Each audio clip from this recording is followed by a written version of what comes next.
જય શ્રી કૃષ્ણ. જીવનમાં દરેક વ્યક્તિ ક્યારેક ને ક્યારેક નિરાશ થાય છે. ક્યારેક મહેનત છતાં સફળતા મળતી નથી. ક્યારેક પોતાના લોકો જ સાથ છોડીને ચાલ્યા જાય છે. અને ક્યારેક પરિસ્થિતિ એવી બની જાય છે કે માણસ અંદરથી તૂટી જાય. પણ એ સમયે શ્રી કૃષ્ણની એક વાત યાદ રાખજો. જીવનનું દરેક યુદ્ધ એકલા જ લડવું પડે છે. પણ જેની સાથે ભગવાન હોય તેને કોઈ હરાવી શકતું નથી. મહાભારતમાં અર્જુન પણ ડરી ગયો હતો. તેના હાથમાંથી ગાંડીવ નીચે પડી ગયું હતું. તેને લાગતું હતું કે હવે કંઈ શક્ય નથી. પણ ત્યારે શ્રી કૃષ્ણે તેને સમજાવ્યું કે ડર અને શંકા માણસની સૌથી મોટી કમજોરી છે. શ્રી કૃષ્ણ કહે છે, જો રસ્તો મુશ્કેલ લાગે તો સમજજો કે તમે સાચા માર્ગ પર ચાલી રહ્યા છો. મિત્રો, જીવનમાં લોકો તમારું મનોબળ તોડવાનો પ્રયાસ કરશે. કેટલાક લોકો તમારું અપમાન કરશે. કેટલાક તમારી નિષ્ફળતા પર હસશે.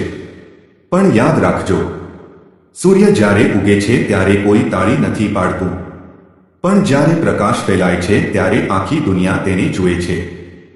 એટલે શાંતિથી મહેનત કરતા રહો. તમારી સફળતા જ લોકોનો જવાબ બનશે.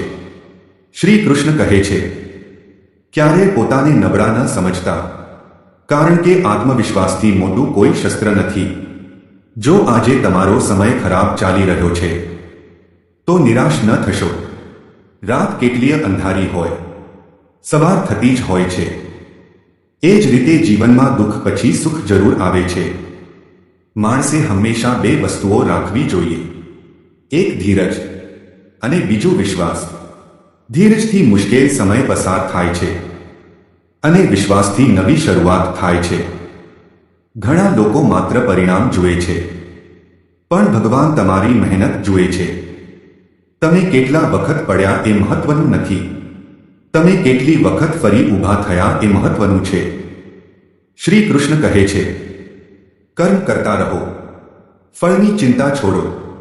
કારણ કે જે વ્યક્તિ પોતાના કામ પર ધ્યાન આપે છે તેને સફળતા એક દિવસ જરૂર મળે છે.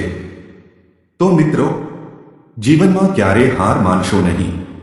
પોતાના સપનાઓ માટે લડો. પોતાના માતા પિતાનું નામ રોશન કરો અને હંમેશા સત્યના માર્ગ પર ચાલો.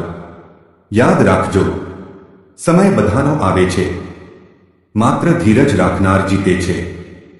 જય શ્રી કૃષ્ણ.